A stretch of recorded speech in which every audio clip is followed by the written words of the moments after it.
Hello my dear students, सबको मेरी तरफ से नमस्कार, प्रणाम, अस्सलाम वालेकुम। कैसे हैं आप लोग?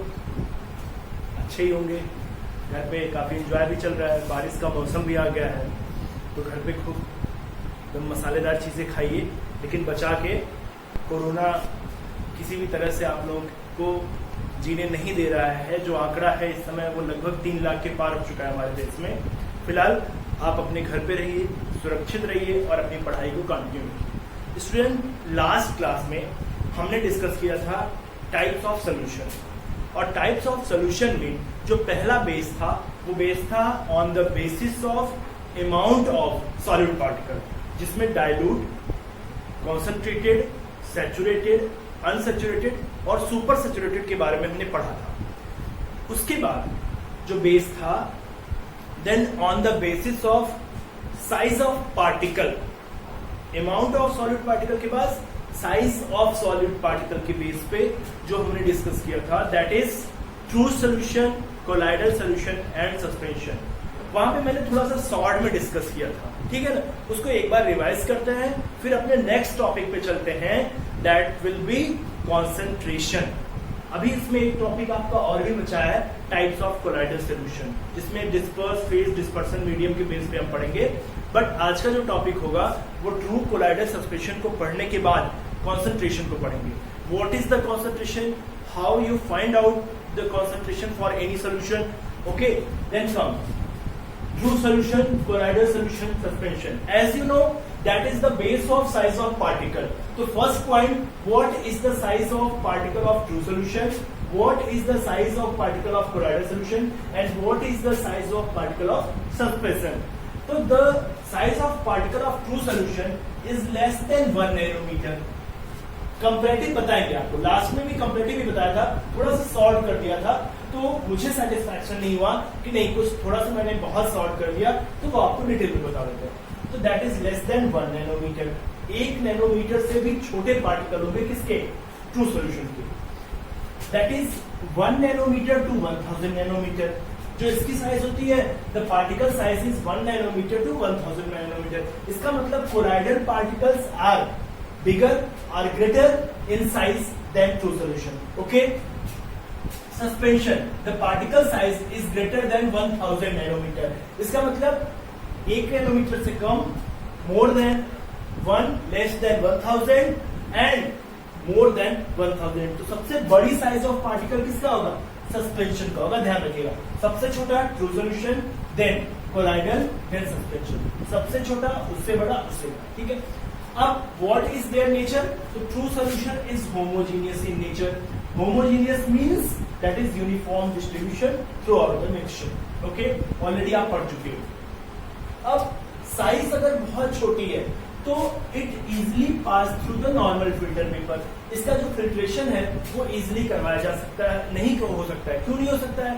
कि पूरा का पूरा जो सोल्यूशन है वो फिल्टर पेपर को क्रॉस कर जाता है। जो size of pore of filter paper होता है वो इस सोल्यूशन की साइज, पार्टिकल की साइज से बड़ा होता है। तो अगर फिल्टर पेपर का पोर बड़ा है तो सोल्यूशन उसमें से इजिली चला जाएगा, तो आप उसको फिल्टर नहीं कर पाओगे। तो इजिली आप कह सकते हो it can not B filtered, okay.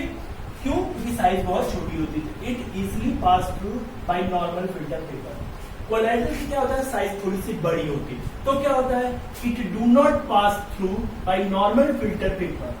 Normal filter paper से तो ये पास नहीं होगा, but it filter by ultra filtration. एक और अलग से फिल्टर पेपर आता है जिसको अल्ट्रा फिल्टर पेपर बोलते हैं, उसके थ्रू ये जो है इसको फिल्टर किया जा सकता है। उसके साइज ऑफ पोर की जो उसमें जो फिल्टर पेपर के पोर की साइज होती है वो थोड़ी सी क्या होती है? वो थोड़ी सी छोटी होती है। तो ये जो पार्टिकल्स थोड़े से बड़े मिल गए हैं तो ये उसको पास नहीं होने देते हैं, और it can easily filter by normal filter paper. क्यों? क्योंकि इसकी साइज, सस्पेंशन की साइज सबसे बड़ी है। तो जब साइज बड़ी है, पोर की जो साइज होगी वो छोटी हो जाएगी, तो पोर में नहीं क्रॉस करेगा, नहीं पास करेगा, तो आप इजिली उसको फिल्टर कर सकते हैं। अब सबसे छोटी साइज किसकी है? ट्रू की। तो इसको आप न तो नेकेड आई से देख सकते हैं और ना ही माइक्रोस्कोप से। It can not be it can not seen by neither naked eyes nor microscope. अगर नेकेड माइक्रोस्कोप से नहीं देख सकते तो नेकेड आइज कोई सवाल ही नहीं पैदा होता है। बट यहाँ पे साइज थोड़ी सी बड़ी होगी, किसकी? कोलाइडर की। तो it can not seen by the naked eyes. Naked eyes हम नहीं देख सकते, but seen by strong microscope. लेकिन स्ट्रॉन्ग माइक्रोस्कोप के थ्रू हम इसको देख सकते हैं। क्यों? क्योंकि साइज थोड़ी सी बड़ी होगी। इतनी बड़ी नहीं हो गई कि नेकेड आई से देख सके, लेकिन इतनी बड़ी जरूर हो गई कि माइक्रोस्कोप से देख सके। अब यहाँ पे साइज पार्टिकल्स की बहुत बड़ी हो गई तो नेकेड आई से देख सकते हैं। कंपैरिजन याद रखेंगे तो आपको मिस नहीं होगा। Next, it do not scatter a beam of light passing through the solution.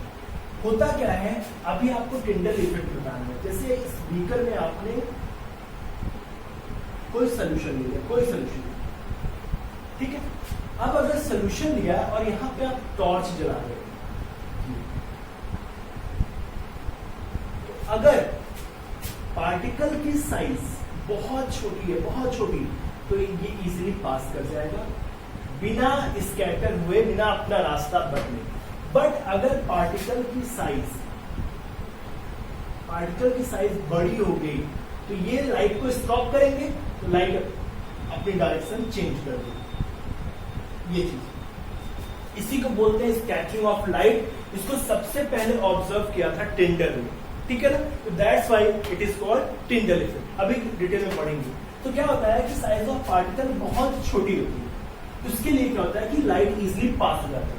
Light easily जब पास हो जाएगी तो ये स्कैटर नहीं करेंगे, तो वही लिखा गया, it do not scatter a beam of light passing through the solution. अब साइज बड़ी हो गई तो वो लाइट को स्टॉप करेंगे। It scatter beam of light, ये लाइट को क्या करेंगे? स्कैटर करेंगे। लाइट की जो डायरेक्शन है, लाइट की जो रेज जा रही हैं, उनकी डायरेक्शन को चेंज करेंगे। क्यों? क्योंकि पार्टिकल की साइज होगी, वो लाइट की डायरेक्शन को, लाइट के रास्ते को रोकेगी। तो जब रोकेगी तो लाइट का स्कैटरिंग होगी, that is called Tyndall effect. इसी को मैंने लास्ट क्लास में बोला था कि इट शोज टिंडल इफेक्ट। उसको इस तरह से लिख सकते हैं कि it scatter beam of light passing through the solution. और यहाँ पे तो बहुत बड़ी साइज है, तो ये तो और ज्यादा स्कैटर करेगा। It also scatter beam of light passing through the solution. चलिए नेक्स्ट पॉइंट पे आते हैं। The solute particles can not be separated from the mixture by the process of filtration. जब ये फिल्टर पेपर को क्रॉस कर जाता है तो कोई सवाल ही नहीं है कि फिल्टर पेपर के थ्रू आप सॉलिड को सेपरेट कर सकते, वही लिखा गया है। इसमें क्या है? इसमें अल्ट्रा फिल्ट्रेशन के थ्रू आप कर सकते हो। इसमें स्पेशल मेथड यूज कर सकते हो, जैसे सेंट्रीफ्यूगेशन आप यूज करते हो, ठीक है। जितनी भी सेपरेशन के मेथड हैं वो हम नेक्स्ट की क्लासेस में देखेंगे।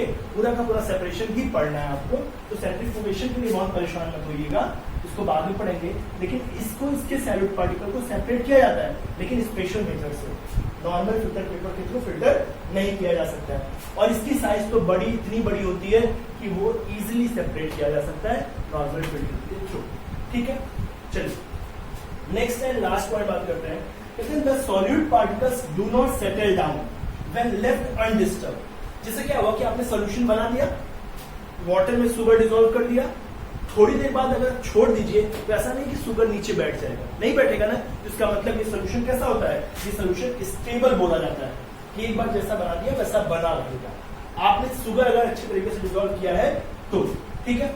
अब the solid particle do not settle down when left undisturbed. इसमें भी वही हालत है कि यहाँ भी अनडिस्टर्ब हो, अगर आप डिस्टर्ब नहीं करते हो तो ये सेटल डाउन नहीं होगा। The solid particle do not settle down, ये भी पूरी तरह से मिक्स होता है। एक चीज इसकी बताया था मैंने आपको लास्ट क्लास में कि ये हेट्रोजीनियस होता है बट लुक लाइक होमोजीनियस होता है। तो ये भी सेटल डाउन नहीं होता है, लेकिन ये ट्रू सॉल्यूशन की कंपैरिजन में कम स्टेबल होता है, इसलिए बोला जाता है कि it is quite stable. Okay, suspension अभी क्या है? वाटर में आप सैंड डाल दीजिए, थोड़ी देर बाद छोड़ दीजिए, पूरा का पूरा सैंड आपका सेटल डाउन हो जाएगा। वही लिखा गया है the solid particle settle down when left undisturbed, that is it is unstable. Unstable क्यों? क्योंकि आपने जैसा सॉल्यूशन बनाया वैसा लास्ट तक कुछ देर तक नहीं रहा, तो that is called unstable. Okay, ये था ट्रू कोलाइडल सस्पेंशन के बारे में। मैंने इसको इसलिए रिवाइज किया कि ये बहुत ही इंपॉर्टेंट टॉपिक है, ठीक है। चलिए आते हैं अपना नेक्स्ट टॉपिक। अभी हमें कोलाइडल का टाइप पढ़ना है, ध्यान रखिएगा। अभी हमें कोलाइडल का पूरा टाइप्स पढ़ना है। कोलाइडल का नेचर पढ़ चुके हैं, कोलाइडल का टाइप्स पढ़ना है। तो टाइप्स ऑफ कोलाइडल सॉल्यूशन ये अभी हमारे में बाकी है, ठीक है। इसको हम चलिए यही देख, कॉन्सेंट्रेशन थोड़ा सा लंबा टर्म है, तो पहले कॉन्सेंट्रेशन डिस्कस कर लेते हैं, उसके बाद कोलाइडल, या पहले कोलाइडल डिस्कस कर लेते हैं, जैसा होता है देख लीजिए।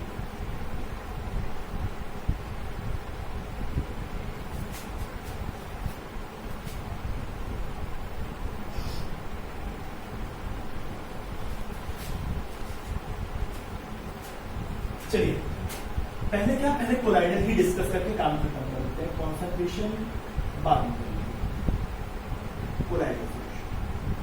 कोलाइडल सॉल्यूशन की पूरी प्रॉपर्टी आप पढ़ चुके हैं, ठीक है। जैसे मैंने सॉल्यूशन में बताया था कि सॉल्यूशन में दो चीजें होती है, सॉल्यूट और सॉल्वेंट। अगर सॉल्यूशन केवल सॉल्यूशन कैसे बनता है, इसमें सॉल्यूट होता है और सॉल्वेंट, ये दोनों चीजें मिलकर सॉल्यूशन बनाती है। और इसको कैसे आप पहचानोगे ये मैं बता चुका हूं। सॉल्वेंट जिसमें सॉल्यूट डिसॉल्व होता है, सॉल्यूट जो सॉल्वेंट में डिसॉल्व होता है, ठीक है। अगर हम कोलाइडल सॉल्यूशन की बात करें, तो अगर ये कोलाइडल सॉल्यूशन है तो इसमें भी जाहिर सी बात है कि सॉल्यूट और सॉल्वेंट होंगे। तो इसमें जो सॉल्यूट और सॉल्वेंट होते हैं, इसमें भी सॉल्यूट और सॉल्वेंट होंगे, सॉल्यूट और सॉल्वेंट। इसमें कोलाइडल सॉल्यूशन का जो सॉल्यूट होता है उसको बोला जाता है डिस्पर्स्ड फेज, ठीक है। और जो सॉल्वेंट होता है उसको बोला जाता है डिस्पर्शन मीडियम। ध्यान रखिएगा मेरी बात को। Colloidal solution, the solute particles of colloidal solution is called dispersed phase and the solvent particle of colloidal solution are called dispersion medium। इसका मतलब आप ये नहीं कहेंगे कि colloidal solution का सॉल्यूट में सॉल्यूट ये है, सॉल्वेंट ये नहीं। आप हमेशा बोलोगे colloidal solution का डिस्पर्स फेज ये है, डिस्पर्सन मीडियम ये, ठीक है। एक चीज याद रखिएगा हमेशा। अब on the basis of state of disperse phase and dispersion medium colloidal solution को डिवाइड किया जाता है। एक चार्ट हम लोग बनाते हैं,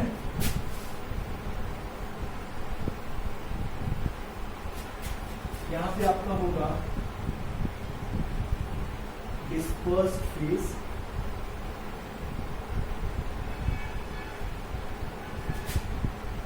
यहां पे होगा डिस्पर्शन मीडियम,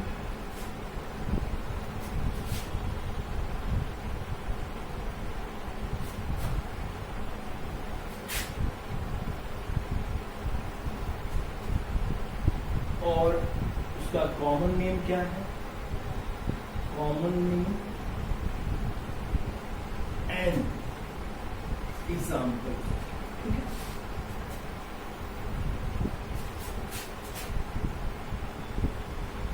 और ये होगा आपका सीरियल, ठीक है। टाइप्स ऑफ कोलाइडल सॉल्यूशन है किसके बेस पे, on the basis of dispersed phase and dispersion medium. हम डिस्पर्स फेज और डिस्पर्सन मीडियम की स्टेट को बदलते जाएंगे और आपका एग्जांपल बदलता है, ठीक है। तो फर्स्ट आपका, तो ये आपका फर्स्ट क्या है।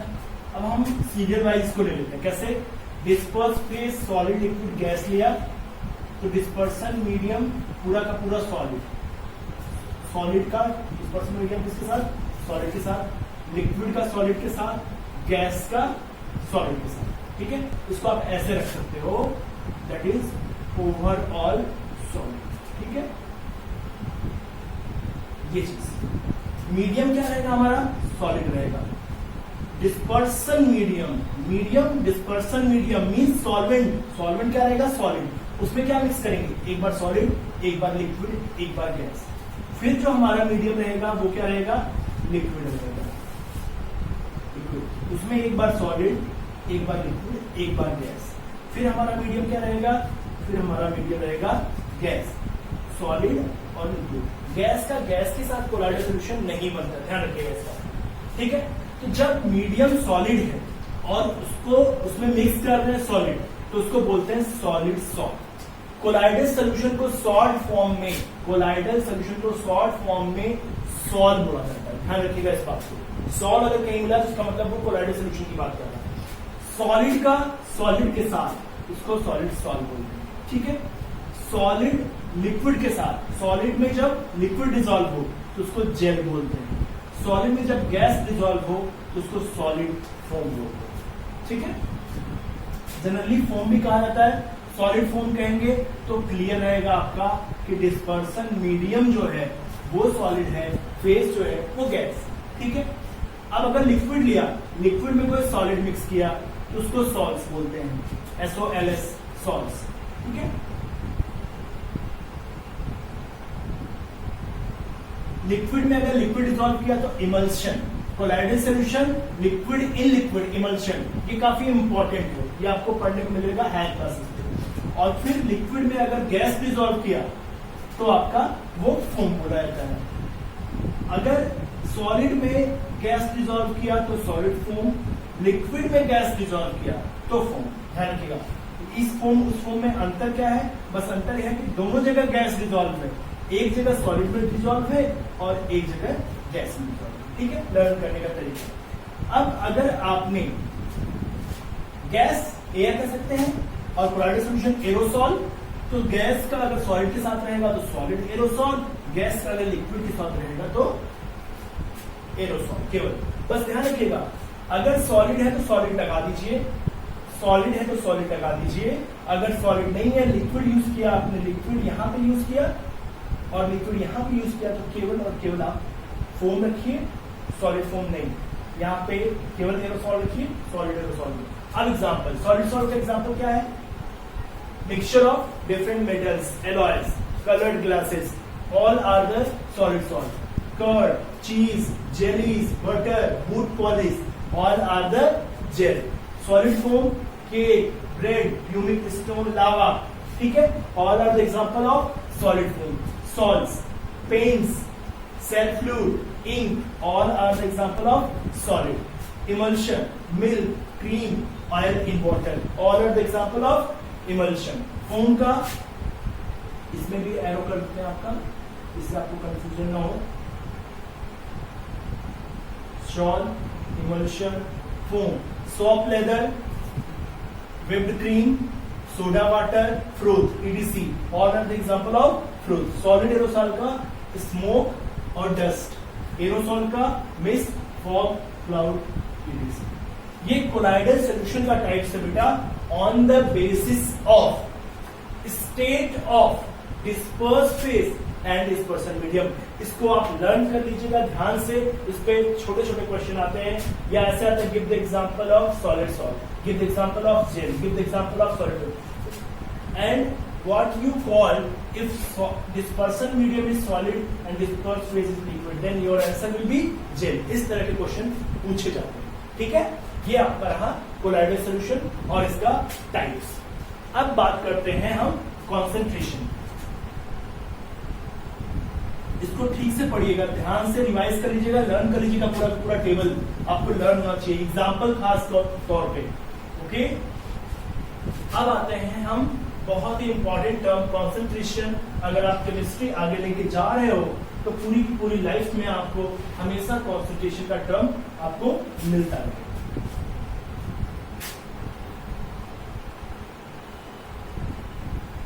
कॉन्सेंट्रेशन सोल्यूशन में क्या क्या पढ़ा आपने, सोल्यूशन में पढ़ा कि सर दो चीजें होती है, सॉल्यूट एंड सॉल्वेंट, ठीक है। जैसे आपने 1 लीटर वाटर ले लिया, अब उसमें शुगर डिसॉल्व कर लिया आपने, कितना शुगर डिसॉल्व किया, कैसे किया, डजंट मैटर। तो अब उसकी कॉन्सेंट्रेशन आप कैसे निकालोगे, अगर हम डिफिनेशन पे जाते हैं तो the amount of solute, the amount of solute present in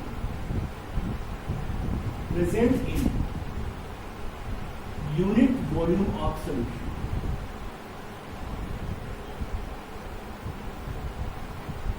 solution के 1 यूनिट वॉल्यूम में कितना आपने सॉल्यूट डिसॉल्व किया, that will be it's concentration. ठीक है, दूसरे वर्ड्स में हम कह सकते हैं that is amount of solute in gram present in 1 liter of the solution. 1 liter of the solution. ठीक है, इसलिए कॉन्सेंट्रेशन का जो फॉर्मूला होता है, concentration is equal to amount of solute upon volume of solution in liter, और ये आपका ग्राम। जनरली जो केमिकल सब्सटेंस होते हैं वो मोल में मेजर किए जाते हैं। तो अगर मोल की डेफिनेशन देखी जाए, कॉन्सेंट्रेशन, अगर आपका अमाउंट ऑफ सॉल्यूट मोल में दिया गया, मोल टॉपिक हम पढ़ेंगे, तो इस तरह से करते हैं, सॉल्यूशन को डिफाइन करते हैं, number of moles of solute present in 1 liter of the solution। ठीक है, तो अगर यहां से आप यूनिट चाहेंगे कॉन्सेंट्रेशन की, तो आपको मिलेगी ग्राम पर लीटर। ठीक है, और यहां से अगर आप फॉर्मूला लिखेंगे कॉन्सेंट्रेशन का, concentration is equal to number of moles upon volume of solution.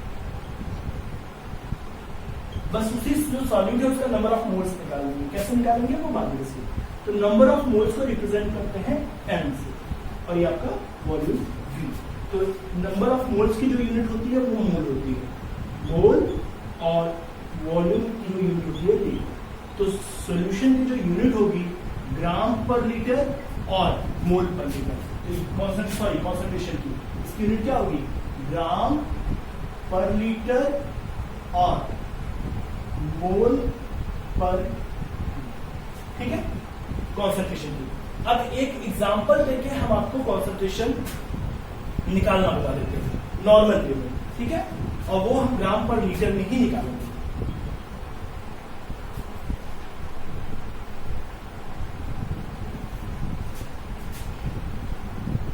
जैसे क्वेश्चन ये कहा,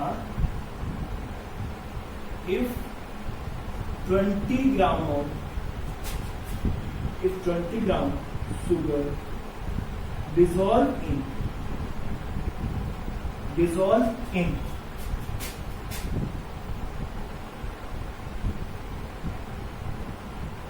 2 liter of water, then find the concentration। अगर आपसे ये पूछा तो सबसे पहला काम करोगे आप कि जो आपके पास सॉल्यूट है वो कितना है, आप पहले लिखोगे सॉल्यूट कितना, 20 ग्राम। ठीक है क्या, शुगर। और क्या पूछा है, इन 2 litre of water.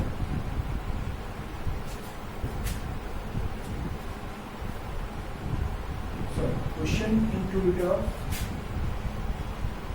water solution। और सोल्यूशन कितना है आपका, सोल्यूशन जो है वो आपका 2 लीटर। तो कॉन्सेंट्रेशन की आप डिफिनेशन क्या जानते हो, कॉन्सेंट्रेशन इज इक्वल टू क्या, amount of solute in gram upon volume of solution in litre. ठीक है, तो अमाउंट ऑफ सॉल्यूट कितना है, 20 ग्राम, 20 ग्राम अपॉन कितना लीटर का solution, 2 litre of water solution, 2 litre. 10 ग्राम पर ये आ जाएगी आपकी कॉन्सेंट्रेशन। ठीक है, चलिए अब थोड़ा सा कॉन्सेंट्रेशन को एक्सप्रेशन जो होता है वो 3 टर्म में होता है, mass percentage, volume percentage and mass volume percentage. तीनों देख लेते हैं।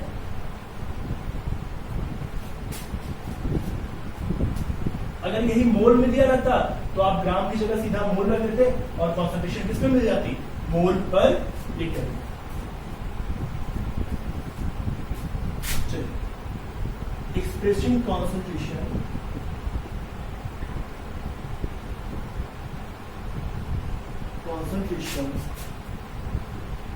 By different method.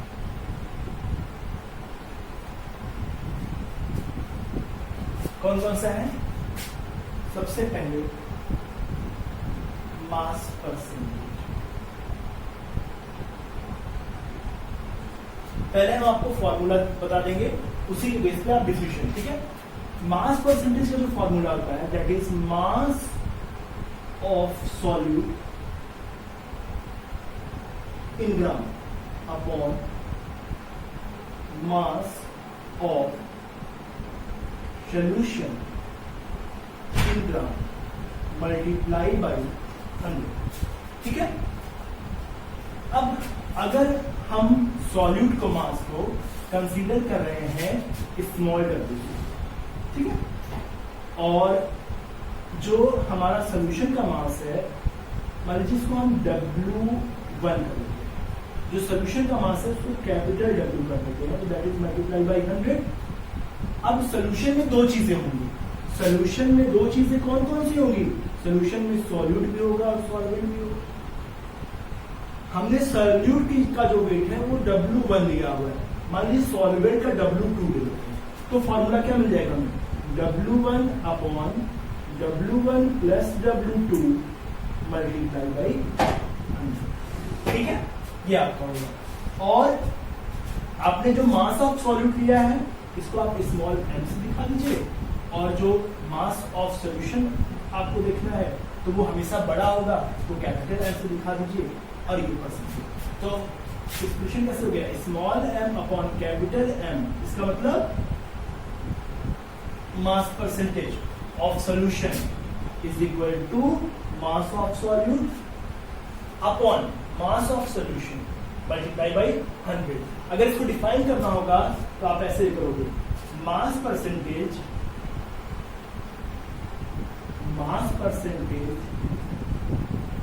may be defined as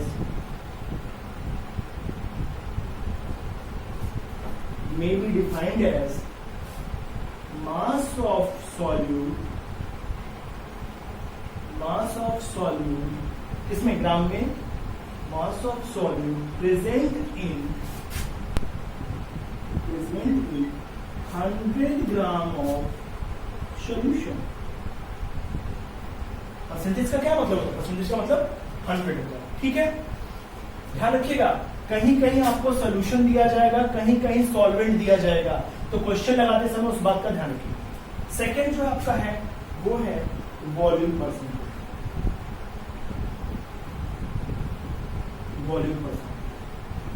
समझ गए होंगे? वॉल्यूम परसेंटेज के लिए क्या? वॉल्यूम ऑफ सॉल्यूट किसमें? In ml, and volume of solution किसमें? It is also in ml multiply by 100। तो वॉल्यूम है तो सॉल्यूट का वॉल्यूम ऑलवेज कम होगा और सॉल्यूशन का ज्यादा होगा, तो capital V small v upon capital V percentage is equal to this. अगर हम वॉल्यूम ऑफ सॉल्यूशन सॉल्यूट का V1 ले लें तो V1 और सॉल्वेंट का V2 ले लें V2 मल्टीप्लाई बाई 100, तो V upon capital V percentage is equal to small v that is V1 volume of solute, ध्यान रखिएगा, V2 वॉल्यूम ऑफ सॉल्वेंट, और V1 प्लस V2 क्या हो जाएगा? वॉल्यूम ऑफ सॉल्यूशन, ठीक है। ये चलिए एक और आपका टाइप्स में बचता है मास, इसको बोलते हैं मास बाई मास परसेंटेज भी बोलते हैं। क्या बोलते हैं? Mass by mass percentage. इसको volume by volume, volume by, ठीक है। एक और आपका टाइप्स है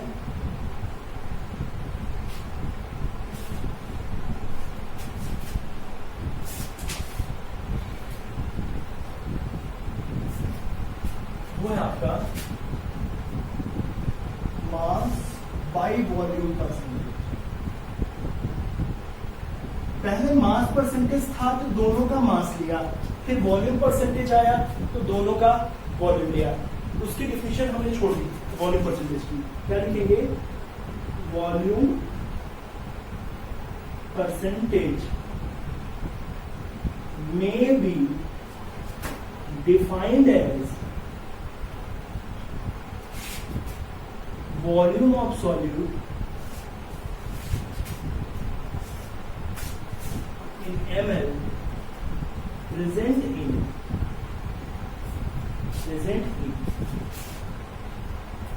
100 ml of solution। 100 ml solution में कितना वॉल्यूम सॉल्यूट का प्रेजेंट है वही आपको मास बाय वॉल्यूम परसेंटेज। तो जब मास लिया तो स्मॉल है, बाद वाला है तो capital V percentage is equal to mass of solute, इसमें in gram upon volume of solution, इसमें ml मल्टीप्लाई बाई 100, ठीक है। तो small m capital V percentage equal to mass of solute W1 और ये V मल्टीप्लाई बाई, ठीक है। अब W1 क्या है? W1 is equal to mass of solute in gram और V क्या है? Volume of solution in ml, ठीक है। डिफाइन कैसे करेंगे? Mass by volume percentage may be defined as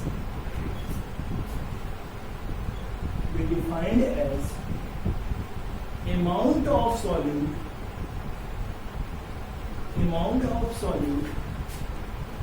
in gram present in 100 ml of solution, ठीक है। 100 ml of solution। Question आप पढ़िएगा, क्वेश्चन में ये चीज ध्यान रखिएगा कि आपको वॉल्यूम किसका दिया गया है, सॉल्यूट का है कि सॉल्वेंट का कि सोल्यूशन का है, मास किसका दिया गया है, सॉल्यूट। सबसे इंपॉर्टेंट चीज है सॉल्यूट और सॉल्वेंट को रिकॉग्नाइज करना। अगर सॉल्यूट और सॉल्वेंट को रिकॉग्नाइज आपने कर लिया तो आप न्यूमेरिकल को बहुत इजीली सॉल्व कर सकते हैं, ठीक है। तो ये आपका रहा कंसंट्रेशन का टर्म, टाइप्स ऑफ सॉल्यूशन खत्म हो गया, कंसंट्रेशन भी खत्म हो गया। अब नेक्स्ट क्लास में जो हम बात करेंगे वो बात करेंगे आपके सेपरेशन की, कि मिक्सचर में जो सॉल्यूट प्रेजेंट है उसको अलग अलग मेथड के थ्रू आप कैसे सेपरेट करेंगे, ठीक है। तो do hard work, best of luck, have a nice day, thank you.